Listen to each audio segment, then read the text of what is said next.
It started with a simple question. Why did you convert? Just 7 words, asked casually. But no one expected the answer to break the internet.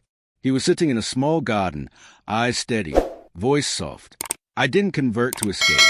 I converted to find. That was the moment everything shifted. This is a story of Daniel Clarke, a man who once identified as an atheist, a man who trusted logic, science, and intellect as his compass. Raised in a secular home in Canada, Daniel was taught to ask questions, challenge assumptions, and find truth through facts. Religion was never condemned in his household, but it wasn't practiced either.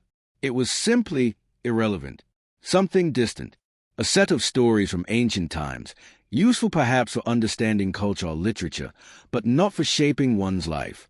Daniel excelled in academics. He pursued a degree in philosophy, then advanced into theoretical physics. He was respected among peers, admired by professors. But despite all his knowledge, success, and the sense of being on the right path, something kept gnawing at him from the inside. It wasn't a thunderbolt. It wasn't one moment. It was more like a quiet series of whispers that refused to fade, Daniel would later say. Those whispers began in moments of silence, walking alone at night, staring out at the stars, or during long train rides where thoughts couldn't be drowned out by noise or distraction. He turned, at first, to philosophy for answers. Plato and Aristotle taught him about forms and reason. Kant introduced him to the limits of human understanding. Rumi cracked open his curiosity towards spirituality and poetry. Kierkegaard's writings on despair struck a deep chord. Daniel wasn't looking for religion. He was trying to decode the ache inside his chest that no achievement could fill. The more he read, the more he sensed that perhaps the human experience wasn't just material, wasn't just logic. Maybe it was also mystical, something that required surrender instead of control. He began dabbling in different texts, religious and secular. He read the Bible as literature, the Bhagavad Gita as philosophy, and eventually, with some hesitation, he picked up the Quran. But he didn't open it. Not right away. He didn't want to fall into something irrational. At least, that's what he told himself.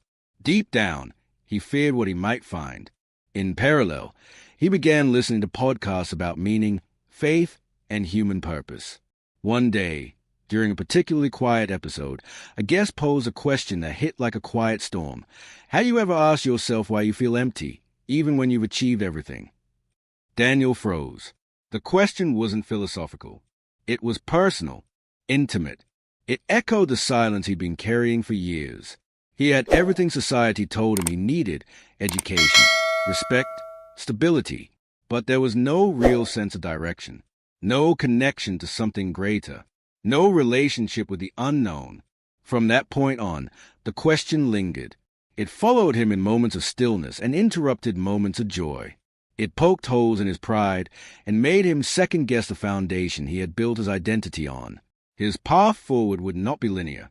It would be messy, full of doubt, reflection, resistance, and ultimately, discovery.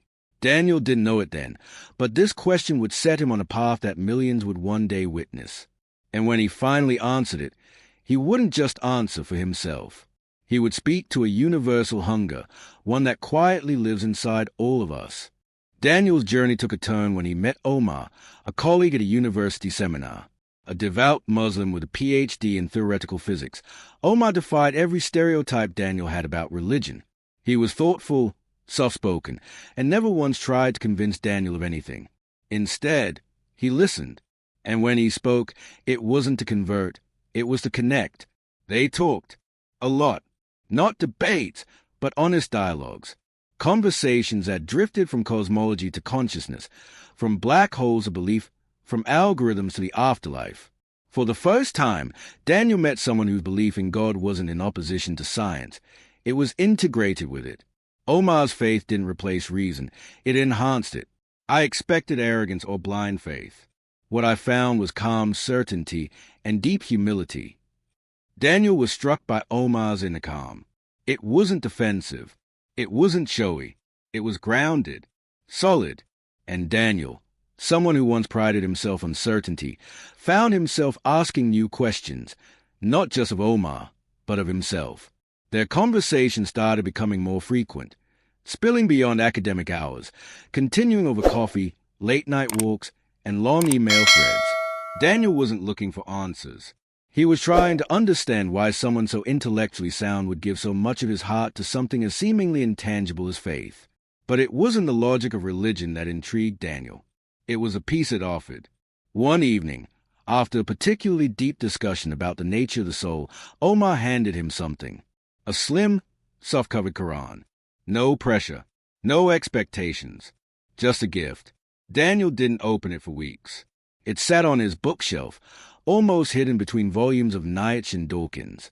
But one rainy afternoon, while the city quieted under gray skies, he pulled it down, opened the first page. He wasn't looking for belief. He was looking for language, a framework, maybe even a contradiction to pick apart. But as he read, he began to notice something unsettling. There was this fire in the words, not just poetic. It was personal, like it knew me, like it saw me. He read it slowly, line by line, verse by verse, not like a scholar, but like a man listening for echoes of something he didn't yet understand. He found passages that seemed to anticipate his doubts, speak to his fears, and respond to his inner monologue. The tone wasn't demanding belief. It was inviting reflection. It didn't scream. It whispered, and those whispers grew louder. Then came the prayer. 5 times a day. Quiet. Alone. At first, he observed. Watched videos. Read the steps. Then, hesitantly, he mimicked the movements, the bowing, the stillness, the surrender.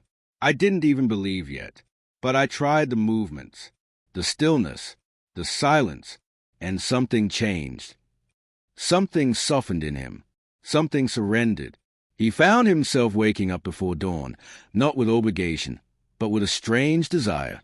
The idea that there was a moment before the sun rose, meant only for quiet and for God, touched something deep inside. He began meditating on verses. Certain lines stayed with him like melodies. He fasted with Omar during Ramadan, not as a ritual, but as an experiment in discipline, empathy, and awareness. He visited mosques just to listen to sermons, to observe the rhythm of community, the simplicity of devotion. He never introduced himself as a convert. He didn't call himself Muslim. He didn't call himself anything. He was just seeking. And then, one night, in the quiet of his room, no lights on, no script prepared, Daniel whispered something that even surprised him. There is no God but God. The words came out not as a declaration, but as a release, a letting go. And though he didn't fully understand the road ahead, in that moment, he felt something he hadn't in a long time. He felt home. Daniel didn't tell anyone. Not at first. He wasn't ready. This wasn't about identity or rebellion. It was about truth. And truth takes time to settle. For 6 months, he lived 2 lives. By day, Daniel the academic, giving lectures, reading papers, surrounded by rational arguments and sharp questions. By night, Daniel the seeker, exploring Islam in quiet moments, on silent walks, in whispered prayers before bed. He didn't yet call himself a believer, but something deep inside him was changing. He began fasting during Ramadan, not because he had to, but because he wanted to understand. There was a strange discipline in hunger, a silence and discomfort, and in that space, he found reflection. He'd wake up before dawn, sip water, sit by the window in the dark, and just be still. For someone used to constant motion and thought, this stillness felt like a revelation. He started memorizing short verses from the Quran, at first out of curiosity, later out of affection, not because someone told him to, but because the words echoed in his heart long after he read them. They felt alive, not ancient, not distant, present, personal. Then came the night that changed everything. A friend invited him to a mosque in Toronto for a community dinner. He hesitated, but went. Part of him feared judgment, feared being seen as an outsider. But the moment he stepped in, those fears faded. There were no fiery speeches, no emotional coercion, just kindness, smiles, food, laughter. People welcomed him without questions, without expectations, just warmth. He wandered through the mosque, soaking in the serenity, and in one corner, He heard it, a child reciting a prayer in Arabic. Soft, pure, beautiful. The kind of beauty that doesn't impress the mind. It pierces the soul. It hit him in the chest. Like someone turned a key he didn't know was there. His eyes welled up. His heart raced. He quietly walked away from the crowd, found a small, empty room at the back of the mosque, sat on the floor, and wept. Not out of sadness, out of release. Years of pride, confusion, searching, and questioning melted away. All the arguments in his head quieted. All the contradictions resolved not by logic, but by surrender. He didn't need more proof. He needed peace. And he found it. He wiped his tears, stood up, and walked calmly back into the main hall. He looked for the imam, not even knowing the proper etiquette. But when their eyes met, Daniel simply said, "I want to say the words." The imam nodded gently. And then Daniel said them. Ashhadu alla ilaha illa Allah, wa ashhadu anna Muhammadur Rasulullah. I bear witness that there is no God but God, and Muhammad is his messenger. The room went still. For a moment, it was completely quiet. Then applause, smiles, tears. People he'd never met embraced him like family. One elderly man kissed his forehead. A teenager handed him a rose. A mother offered him food. Daniel didn't know what to do. He just smiled. And for the first time in years, he felt home, not in a place, but in something far more profound. He didn't convert to join a community. He didn't convert to be different. He converted because he had finally found something worth surrendering to. And none of it was for show. But weeks later, someone asked him on camera, "Why did you convert?" And his answer shook the world. He didn't prepare a speech, didn't expect the views, just spoke his truth. But maybe that's why it struck a chord. I didn't convert to Islam. I returned through Islam, returned to purpose, to gratitude, to silence, to a conversation with my Creator. Within 48 hours, the video hit 1 million views. Within a week, 10 million. It was reposted across platforms, TikTok, Instagram, X. People from every background commented. Atheists, Christians, Muslims, spiritual seekers, even skeptics. Some said it made them cry. Others said it made them think. A few even said it was the first time they'd heard someone speak about faith without judgment. What made his answer go viral wasn't charisma. It wasn't a polished performance. It was vulnerability. It wasn't about rules or rituals. It was about recognizing the source of my breath. I didn't convert out of fear. I converted out of love. He didn't try to prove anything. He simply reflected the stillness he had found. And the internet, so often filled with outrage and conflict, paused, if only for a moment. Podcasts invited him. News outlets called. A Netflix documentary was proposed. His inbox flooded with thousands of messages, stories of doubt, of discovery, of people wanting to talk, to ask, to understand. But Daniel kept it simple. He turned down most interviews. He responded to strangers with gratitude, sometimes prayer, and he went back to what mattered. He kept praying, kept learning, kept growing. He volunteered at shelters, joined interfaith circles, and every night, before sleep, he whispered verses he once read with skepticism, now with awe. And through the noise of online fame, his faith remained rooted in quiet, the very thing that led him there in the first place. He once said, "The loudest truth is often the one you whisper to yourself when no one else is listening." And maybe, just maybe, that's why the world listened. Today, Daniel teaches comparative religion, but not to argue, to connect, to bridge gaps that people once thought were unbridgeable, to remind others that belief is not the enemy of reason, but its companion. He teaches with a calm conviction that surprises even the most hardened skeptics. Daniel, clip. The real question isn't, why did I convert? It's, what did I find that I didn't know I was looking for? Because at some point, it stopped being about labels or tradition and started being about truth. And when you taste truth, you can't taste it. He found humility, not as weakness, but as strength. He found peace, not in the absence of challenges, but in how he faced them. He found accountability, not out of fear of judgment, but out of love for something greater than himself. And he found a community, not one that demanded perfection, but one that embraced his intention, not one that erased his past, but one that helped him make sense of it. Daniel Clarke, I didn't leave myself behind. I finally met myself. All the questions I used to fear became the very doors I had to walk through.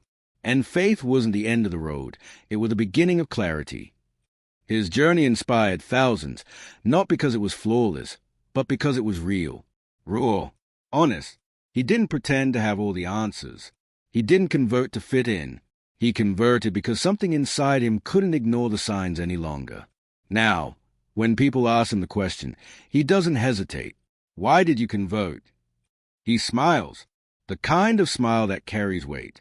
A quiet, confident joy. Daniel Clarke, because I stopped running, and I finally came home. Home isn't always a place. Sometimes it's a state of being. And I found mine in surrender, not to a system, but to the one who created me. Narrator, he speaks gently, but his words land with force, because they come from a place most people long for, a place of inner certainty. In a world obsessed with volume, with winning arguments, with being right, Daniel chose stillness. He chose truth over trend, substance over show, and in doing so, he reminded the world of something ancient, something sacred, that in the end, it's not about conversion, it's about awakening, not about changing who you are, but finally understanding who you've always been. In a world of noise, sometimes it's the quietest answers that echo the loudest.